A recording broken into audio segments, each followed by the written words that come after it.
Hey guys, this is Fear the Ghost, and today I actually have a card discussion for you. But before that, I was waiting to say that I'm currently having some troubles, so I'm not going to be uploading as much as I was before. So I was just waiting to let you guys know now. There may be a few days where I don't upload anything, but I'll at least try to upload one video a day. I'm going to try and do more than that, but anyway, getting into this discussion, this is about the new Monarch cards that have been coming out recently, and when we have that, will actually be coming out in this next set. Well, actually, I don't know if it comes out in the next set, but it does come out soon. Also, I think I've mentioned this already, but we now have the Pendulum monsters here on Dueling Network. So if you're wondering if those are out yet, they are indeed out. If you don't know what Pendulum Monsters is, or Pendulum Monsters are, I may be doing a video on that at some point, but not currently. And the reason why is because I know most of it, but I still don't know. Well, basically, there's two pendulum zones, one on the left, one on the right, and the only thing I'm still unsure of is where you're supposed to put the one with the bigger number, because the Japanese are saying bigger number goes on the left, and us Americans are saying bigger number goes on the right, so I don't know where in the end it will actually supposed to go. And that's because, well, that's because, I don't know. It's just something I'm not sure how we're going to wind up doing it. Anyway, the first card is the Monarch's Erupt. If you're wondering what it is basically a skill drain for all non-tribute summoned monsters. So it works really well in a Monarch deck. You still get the effects of your Monarchs, and you get to negate the effects of your opponent's monsters. After that, we have the first Monarch. It's not a very commonly used one, but it can be pretty good for summoning the Mega Monarchs. You special summon it as a level 6 dark effect monster with 1000 attack and 2400 defense. And if you didn't know, those stats are actually the opposite of the regular Monarchs. It's also still treated as a trap card, as are most of our, they call them trap monsters. And if summoned this way, you can discard one card, then declare one attribute. This card becomes that attribute, and can be treated as two tributes for the tribute summon of a monster with the same attribute as this card. While this card is treated as a monster, you cannot special summon monsters, except monsters with this card's attribute. So he's mainly just for summoning your Mega Monarchs, but unless you're summoning Mega Caius, well, actually, even if you are summoning Mega Caius, because you need to use this effect to be counted as two tributes, you're going to need to discard a card. So you need to discard a card, but it lets you summon your Mega Monarch. And next up here, we have Escalation of the Monarchs. And it allows you to, during your opponent's turn, tribute summon a monster. So you can summon your Monarchs on your opponent's turn, or you can actually do it during their battle phase. And this card works really well with the new card that's going to be coming out, hopefully at some point, the Monarch Stormforth. Now this may actually be coming out in the next set, but I honestly forgot to look before I made this video. I knew for a while, but I've kind of, I won't say been ignoring Yu-Gi-Oh, but I've been really busy, so it's been a while since I last looked up information regarding new Yu-Gi-Oh cards coming out. But anyway, as you can see, it's a quick play spell card that allows you to... It's essentially a soul exchange, except rather than you cannot conduct your battle phase, its restriction is you cannot special summon monsters from your extra deck. And also, it does not target anything. So you don't have to target to use this card, you just activate it, and if you use this along with Escalation of the Monarchs, then you can actually tribute your opponent's monster on their turn and then get your Monarch's effect.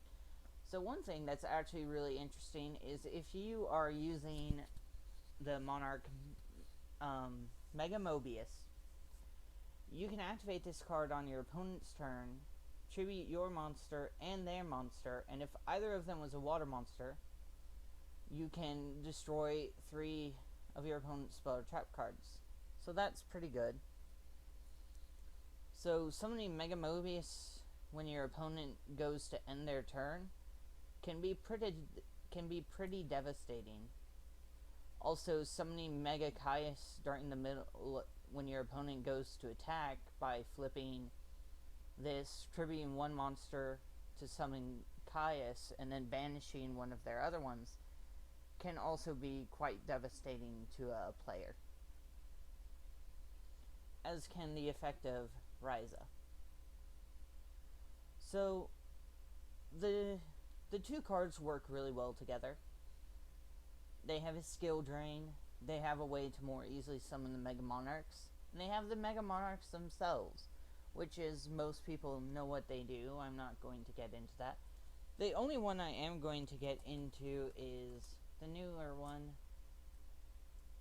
Hold on. Ryza. Mega Ryza. You can tribute summon this card by tributing 1 tribute summon monster. This card is tribute summon, target 1 card on the field and 1 card in either graveyard, return them to the top of the deck in any order. So that's not bad. You can return your opponent's card just like Ryza, and then you can also return 1 card from your graveyard to the top of your deck. And it also has a secondary effect when you use a wind monster as its tribute. You can also target 1 additional card on the field and return it to the owner's hand. So that's not quite as good as just returning 2 cards on the field to the top of the deck. But it does also allow you to control your opponent's top decking even better than before. Because maybe you have, say... Maybe you have...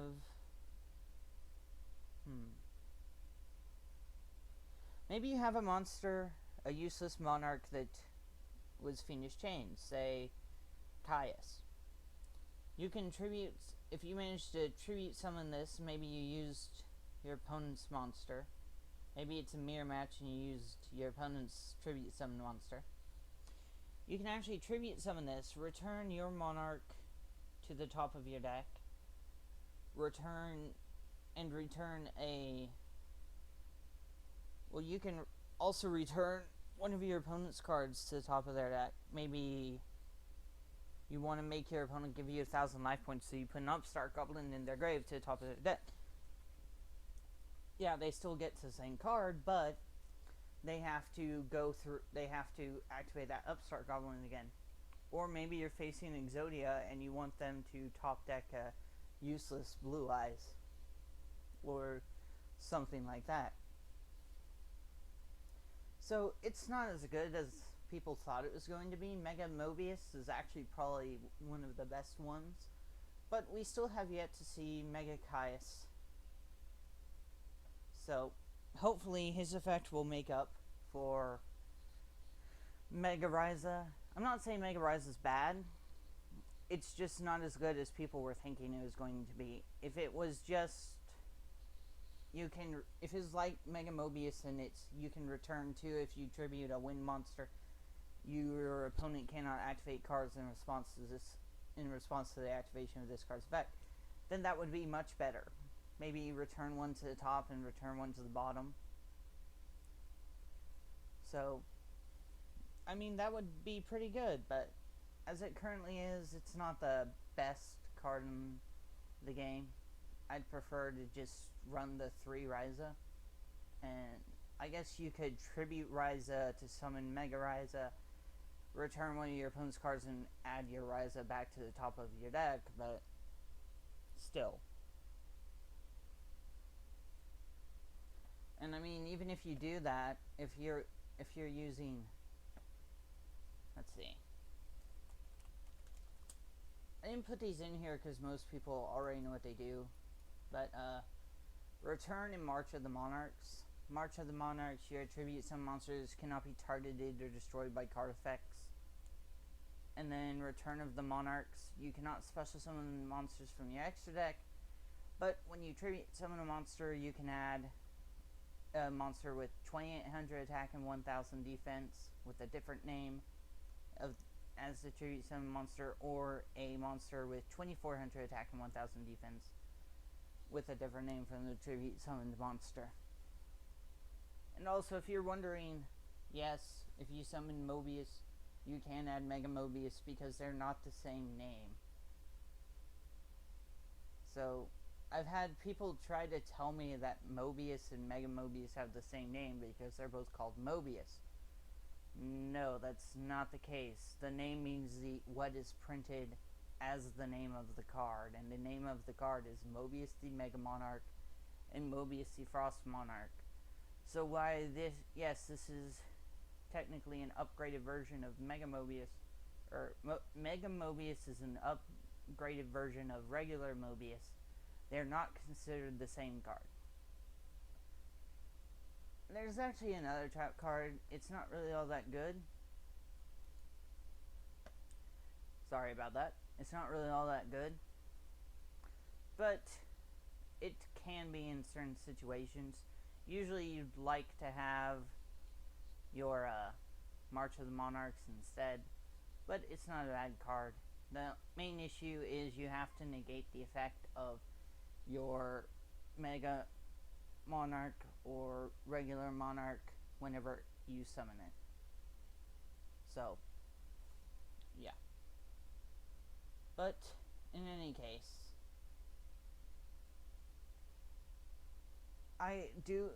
the main point is, do I think this will bring Monarchs back? In all honesty, I'm not sure yet. I think that we have to wait for Caius, Mega Caius, and then once we get Mega Caius, depending on how good his effect is, I'll make another video over Mega Caius and saying if I think the deck will be able to compete. Currently I think it would be okay, but I don't think it's really competitive. I think it's good as a rogue deck, but I don't think it would be able to be considered competitive. But we'll see what happens with the Mega Caius. If they make the Mega Caius pretty good, then it's possible that Monarchs can enter one of the tiers, but currently I don't think it makes tier 3. You're welcome to differ, and please do. And if you do, leave your comments down below with your own opinion and what you think of the cards. And also, if you're going to post that you think a card is what makes the Monarch deck tier 3 or whatever tier you think it is, please let us know what the card is and what tier you think it's making the Monarchs and why. That's one thing I can't stress enough. I see a lot of people who talk about how a card is making a deck, but they always fail to say why. So that's really what I want to hear. I want to hear what you think about Monarchs, how good you think they actually are, and then why you think they're that good. So, this is an open discussion. This was just my opinion on the cards. I can't be totally sure until we get Mega Caius, but currently I don't think they're very competitive. Good, just not very competitive. So See you guys later.